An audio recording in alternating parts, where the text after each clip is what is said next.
Hello everyone, it's Gigabeef here, and today we're going to take one final look at the new armor hitbox system before it goes live in probably 4 to 6 weeks or so with patch 14's massive update. There's a lot coming in this patch, but realistic armor hitboxes is one of the biggest changes that we will have seen to the ammo and armor system for a very long time, and it's a bit controversial because we really don't know how it's going to go. So what is changing? Well, armor hitboxes now will correspond to how they look directly on the screen. At the moment in EFT, armor covers the entirety of the parts that it is listed for, so a slick covers the whole of the thorax even if you shoot where the plate doesn't cover. The Osprey, for example, another armor, covers the entire thorax and the entirety of both arms, and that's even if you get shot in the hand. So in this new system, if you don't have a piece of armor on that particular part of your body, it is actually going to be completely unarmored, and most of the regular armors in the game, it looks like, are going to have either a class 2 or class 3 as kind of their base innate protection at most, and then class 4 to 6 plates on the front, back and sides. This is the customizable part, and you can choose to either have none there, or you can put some, maybe just one in the front and one in the back and ignore the sides. That's up to you.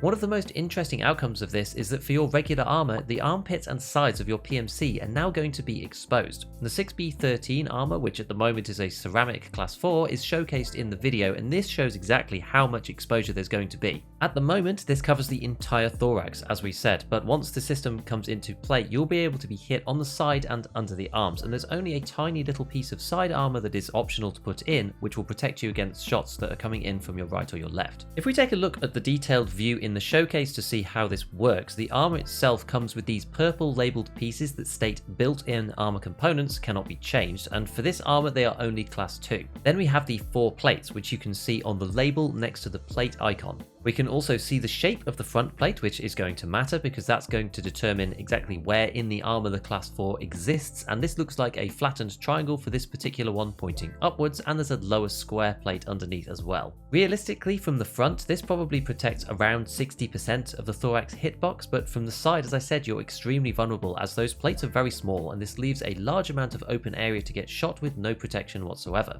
We also saw one of the heavier armors, the Thor, which itself has a built-in protection of class 3, which is a little bit better than the one that we just saw, and it appears to have much wider plates as well, which minimizes the area that isn't protected by the hard armor. In this one, we have class 6 plates inserted in the front, back and the sides that we can see on the tooltip when they mouse over the armor classes, and this shows all the areas and which level they have protecting them. Now, I doubt that you'll be able to deliberately target the different pieces of the armor for weak spots in most of your fights. Maybe if they're completely stationary and somebody is looting and they don't know you're there and you're sniping at them, then perhaps, but in most fights it's just going to be guns blazing as always, and that's going to make it quite random. However, if you are fighting straight on, people aim center of mass usually, and this means that even with a 50% coverage of hard plates, these likely get hit more often than 50% of the time because the lower armor class areas are around the side. This also begs the question of what happens to specific plate carriers like the Hex Grid and the Slick, because they don't appear to have any soft armor at all because they're literally just a couple of straps holding a plate in place. It remains to be seen whether we're going to have the ability to mix soft armors like the Packer and put those underneath plate carriers like the Slick and the Hex, or maybe combine them with armored rigs as well, the ones that specifically protects the thorax.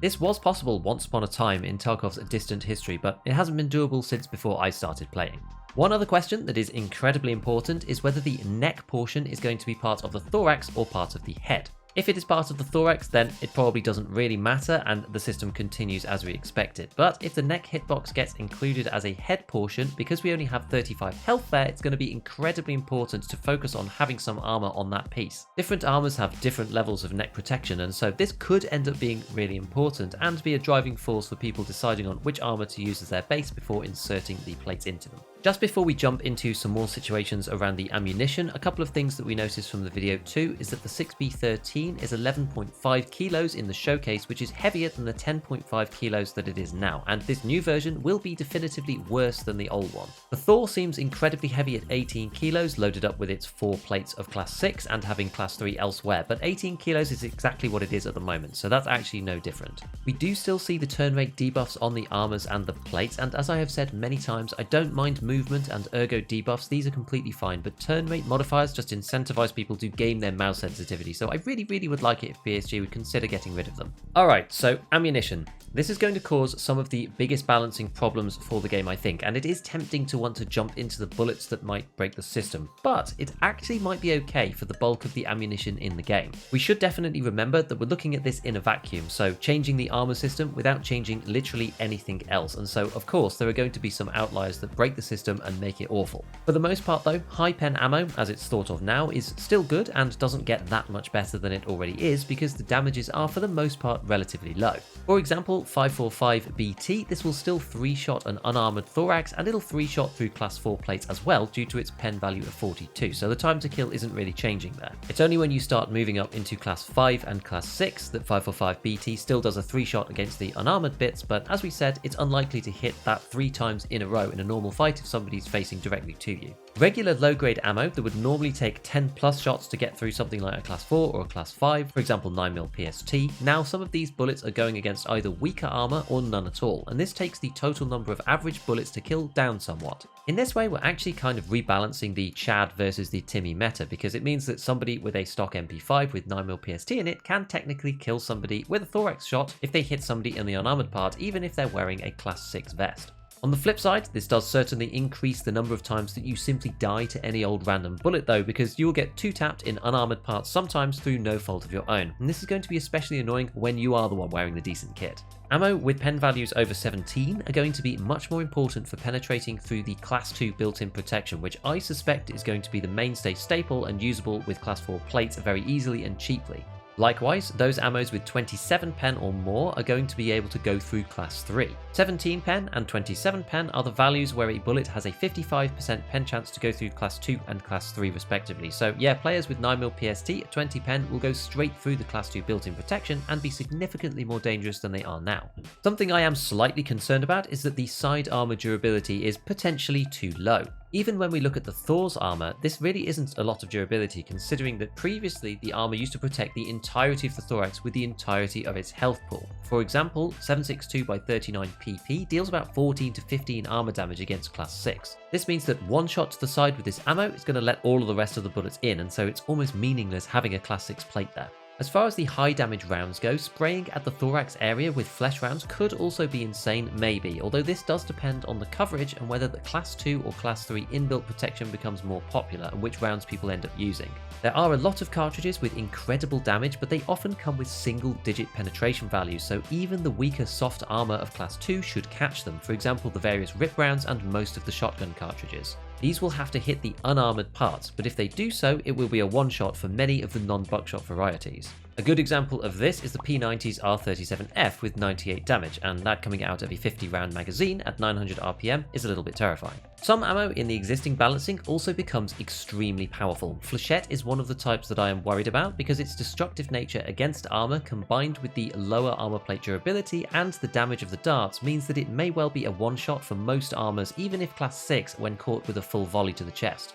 In a similar way to the side armor, the individual plates are not actually that durable. One advantage to the old system, as I said, was that the entire armor durabilities pool was there to protect you, but with this new system you're going to be extremely directionally sensitive, so if all of the shots hit you in the same plate from the same direction, you're likely to go down way faster than you do now. The Thor at the moment has a 180 effective durability at class 6, but now the front plate that we saw in the video will only have around 65 effective if it's made of steel, so the time to kill from the front will feel much more like wearing the budget TTSK rig. Does this justify wearing an 18 kilo armor with a bunch of debuffs? Probably not. Another consideration is that arm armor might be incredibly vital. Gone are the days where shooting you in the arm now means that your thorax is left unprotected, so this is actually a huge buff for those armors with that arm protection on it. Your player's arms are also the only thing that stands between enemy players and your unprotected side, so there may well be a return to the idea that arms are the best armor. This may not always help though, because from some very casual testing done relatively recently, you tend to have